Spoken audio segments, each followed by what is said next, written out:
바울 사도가 임박한 죽음을 앞두고 사랑하는 아들 디모데에게 주는 권면을 배우고 있습니다. 특별히 사도는 1장 6절로 14절 그리고 2장 1절로 13절에서 반복적으로 고난과 역경에도 불구하고 복음 안에서 인내하라, 복음 안에서 신실하라라고 우리에게 말하고 있습니다. 참으로 그때나 지금이나 복음 안에서 인내하는 것, 그리고 복음에 신실한 것이 어려운 것 같습니다. 사람의 힘으로 얼마나 많은 사람이 중도에 인내하지 못하고 포기하는지 모릅니다. 그리고 디모데후서는 이런 모습을 군사가 전쟁터에서 탈영하는 그 비겁한 마음으로, 부끄러운 마음으로 표현하고 있습니다. 주 안에 사랑하는 여러분, 우리 모두가 성도로서의 삶도 또 사역자로서의 삶도 우리가 한 가지 배우는 것은 탁월함과 실력이 중요한 것이 아니라 인내와 신실함이 참으로 중요하다라는 것을 깨닫습니다. 그래서 여러분, 자칫 속으면 안 돼요. 야, 우리 목사님 아니면 저분 어떤 사람이 탁월하다, 훌륭하다, 그런 칭찬보다 참으로 신실하다, 성실하다, 충성되다라는 말이 정말 극찬입니다. 그리고 그것이 우리가 사모해야 될 거예요. 우리 잘 알잖아요. 너무나 훌륭하고 탁월하게 사역했지만 나중에 변질되는 경우도 있고, 어느 순간 그 열정이 사그라들어서 그 가운데 꾸준하게 서지 못하는 모습을 얼마나 많이 봅니까? 중도에 탈락하는 모습 또한 얼마나 많이 우리가 보게 됩니까? 그래서 이 아침에 어쩌면 우리 모두가 속한 교회의 사역자를 위해서 구하되, 또한 직분자들과 자신을 위해 기도할 때 인내함과 신실함 가운데 복음 앞에 충성된 일꾼 되게 해 주시옵소서 라는 기도가 우리 모두 안에 간절하게 드려져야 될 기도 제목인 줄 믿습니다. 이제 사도는 계속 이어서 디모데가 주의 종으로서 감당할 일들을 14절로 19절의 말씀에서 이어서 말하고 있습니다. 사도는 디모데에게 말다툼을 피하라고 명령하고 있습니다. 이것은 복음과 함께 고난이 닥칠 때, 즉 외적으로 역경이 닥칠 때, 정말 내가 예상치 못한 힘든 일이 닥칠 때 가장 먼저 교회 안에서, 우리 신앙인들의 마음 안에서 논쟁이 일어나는 것을 말하고 있습니다. 그러나 여기서 우리는 모든 논쟁을 부정적으로 여길 필요는 없어요. 우리가 알다시피 베드로가 바울이 가식하는 베드로를 이렇게 논박하잖아요. 그것은 긍정적인 면이라고 볼 수 있어요.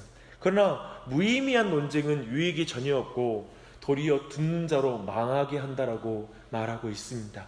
무의미한 논쟁을 다툼이라고 불러요. 그리고 의미 있는 것을 우리는 논쟁이라고 말할 수 있겠죠. 그래서 사도는 계속해서 망령되고 헛된 말을 버리라고 16절에서 또 말하고 있습니다. 사도는 지금 왜 말과 된 권면을 이렇게 고난 가운데 인내함과 그리고 고난 가운데 신실하는 그 말하는 이 중요한 주제를 말하고 있는 디모데에서 첫 번째로 말하는 게 왜 이 말에 대한 것일까라는 것을 생각해 봅니다. 이 말에 대한 권면은 사실은 모든 서신서에서 되게 지속적으로 강조되고 있는 부분입니다. 그 이유는 하나님의 말씀을 전하는 사명과 이 말과 관련되기 때문에 그렇습니다. 하나님의 말씀을 전하는 사람이 자기를 증명하려고, 그리고 자기를 과시하려고 하나님 말씀을 사용한다고 한번 생각해 보십시오. 가볍고 헛된 말들을 막 섞어가면서 하나님의 말씀을 설명한다라고 생각해 보십시오. 그렇다면 말씀을 이용하는 입술이 되어버리면 그 입술에서 증거되는 말씀에 대한 권위가 떨어지는 거예요. 그 말로 사람들과 자꾸 다투고 허망한 말로 이렇게 말하는 사람들 그 입술에서 또 말씀이 순식간에 하나님 말씀이 증거되면 그 말씀에 대한 신뢰감이 사라지는 거예요. 그래서 이 말에 대한 주제가 너무나 중요하게 나오고 있는 것입니다. 우리 모두는 하나님의 종은 오직 하나님의 말씀을 전하도록 부름을 받았습니다. 그것은 무엇보다도 하나님의 말씀을 올바르게 분별하고 그럼으로써 부끄러울 것이 없는 하나님의 일꾼으로 인정을 받아 하나님께 영광, 하나님께 자신을 드려야 된다라고, 그것이 사명이라고 오늘 말씀에서 말하고 있습니다. 이게 목회자의 우선순위예요. 가장 먼저 우선순위예요. 주 안에 사랑하는 여러분, 오늘도 이 말씀 안에서 우리 각자의 목회자를 위한 기도 제목을 발견했으면 좋겠어요. 주여, 주님의 사역자들이 하나님의 말씀을 바르게 분별하게 하여 주시옵소서. 그럼으로써 부끄러울 것이 없는 일꾼으로 서게 해주셔서 하나님의 인정을 받아 하나님께 자신을 드리는 사역자 되게 해주십시오라고 여러분 항상 이 목회자를 위한 이 기도, 말씀을 맡은 자들의 이 위치를 여러분 분명하기 위해서 기도해 주시는 여러분이 되시길 바랍니다. 참으로 말씀을 가볍게 여기면 그 사역자가 가볍게 돼요. 그러나 말씀을 중하게 대하는 사역자는 항상 권위를 가져요. 우리가 알잖아요. 그렇죠? 그러나 이 말씀은 단지 목회자에게만 주시는 말씀이 아님을 주목하십시오. 우리 모든 그리스도인들 또한 말을 조심해야 됩니다. 자신의 뜻을 주장하기 위해 하나님의 말씀을 운운하고 또 가볍고 헛된 말들이 넘쳐나면 우리 또한 또 이 세상에서 하나님의 말씀을 바르게 증거할 수가 없는 거예요. 그래서 입술에 파수꾼을 세워달라고 간구해야 될 것입니다. 그런 기도를 이 아침에 또한 드리시기 바랍니다. 그러나 에베소에서 이미 출교를 받은 후메네오는 이제 빌레도라는 사람과 함께 대동해서 교회를 말로 어지럽히는 사람으로 애를 들고 있어요. 이러한 사람이 되면 안 된다라고 말하는 것이죠. 그는 우선 부활은 영적 부활이고 이미 다 지나갔다라고 말을 하고 있어요. 그는 마지막 날에 부활의 그 소망을 부인하고 있는 사람으로 등장합니다.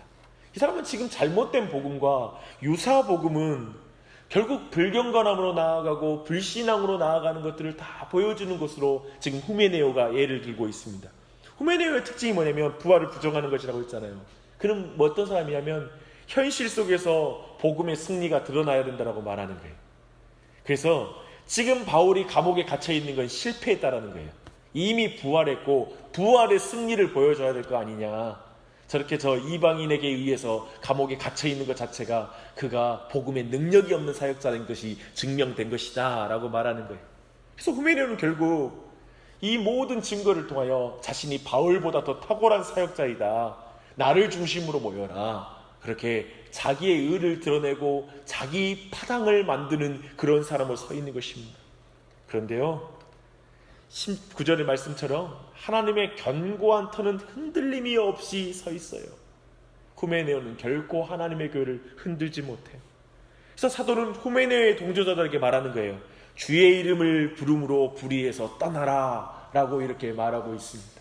돌아와라고 말하죠. 허탄한 말과 다툼에서 벗어날 것을 말하고 있는 것입니다. 이렇게 사도는 첫 번째로 입술의 정결함을 가지라고 지금 말씀 가운데 말하고 있어요. 그리고 나서 마지막으로 사도는 주의 종이 얼마나 자신을 정결하게 해야 되는지를 20절로 26절에서 또한 말하고 있습니다.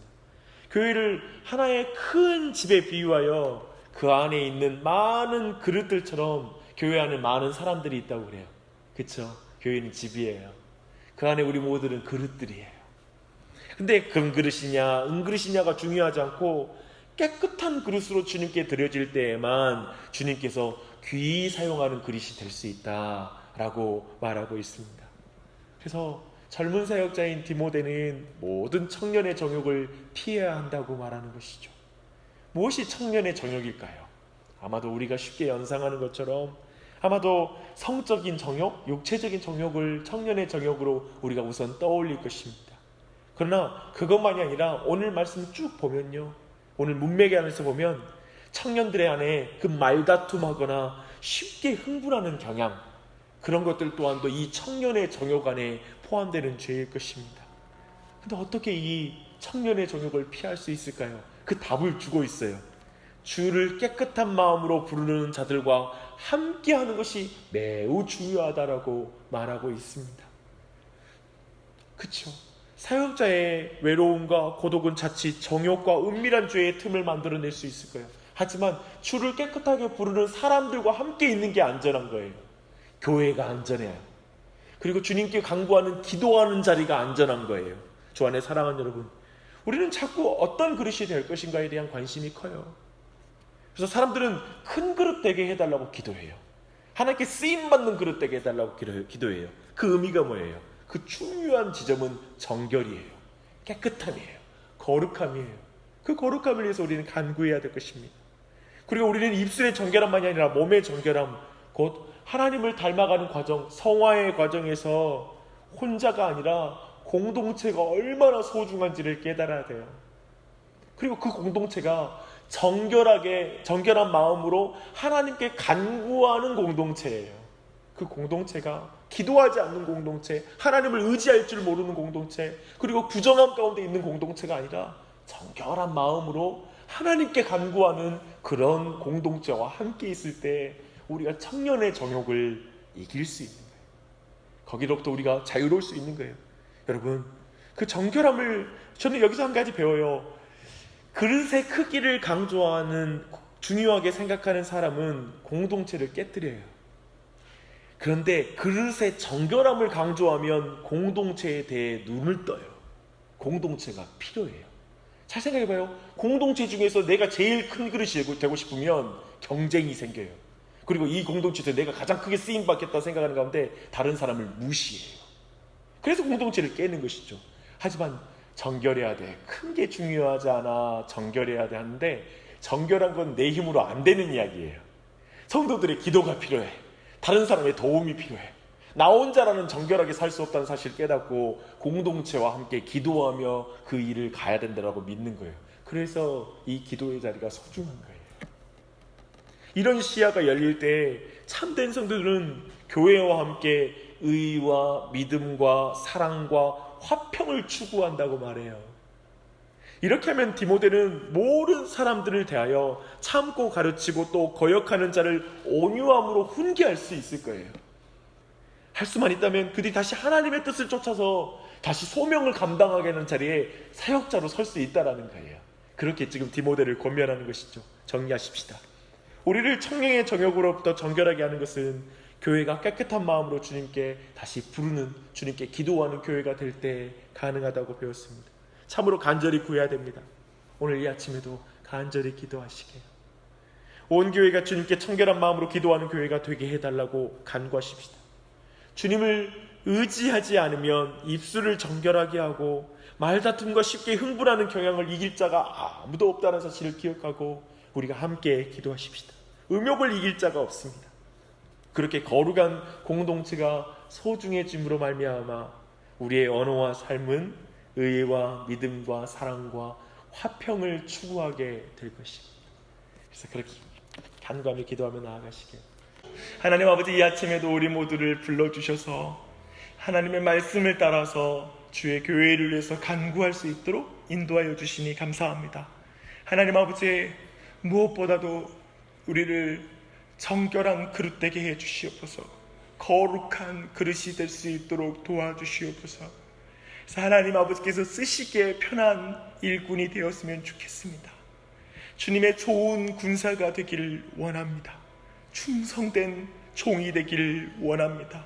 신실하고 정직하고 성실한 일꾼 되기를 원합니다. 탁월함보다, 그리고 우리 안에 어떤 훌륭함보다 주님 앞에 그렇게 주님 앞에 깨끗하고 정결한 그릇 되기를 간구하는 영혼들이 되게 해주시고, 오늘 이 아침에 기도하는 영혼들에게 그 은혜를 부어주시길 간절한 마음으로 기도합니다. 인생의 고난 속에서 주님, 그 고난을, 복음으로 인한 그 고난을 달게 받게 해주시고 믿음을 지키도록 우리 사랑하는 지체들을 은혜를 베풀어 주시옵소서. 하나님께서 정말 이 땅 가운데 이들이 오늘 이 아침에도 우리 사랑하는 지체들의 입술에서 나오는 기도를 사용하여 주시고, 그 기도가 정말 하나님께서 들으시고 응답하시는 기도로 드려지길 간절한 마음으로 기도합니다. 한 사람 한 사람 개인의 간구를 드릴 때 하나님 성령 하나님께서 기도를 도와주시고 마땅히 기도할 바가 무엇인지를 알려주셔서 하나님 앞에 간구할 수 있도록 은혜 베풀어 주시옵소서. 시종을 주님께 의탁드립니다. 오늘도 오직 주님만을 높여드립니다. 깨끗한 마음으로 부르는 자들과 함께 기도하는 이 아침 가운데 은혜 베풀어 주시옵소서. 주를 간구하오니 주님을 우리 모두에게 선물로 허락하여 주시옵소서. 감사드리며 예수님의 이름 받들어 기도합니다.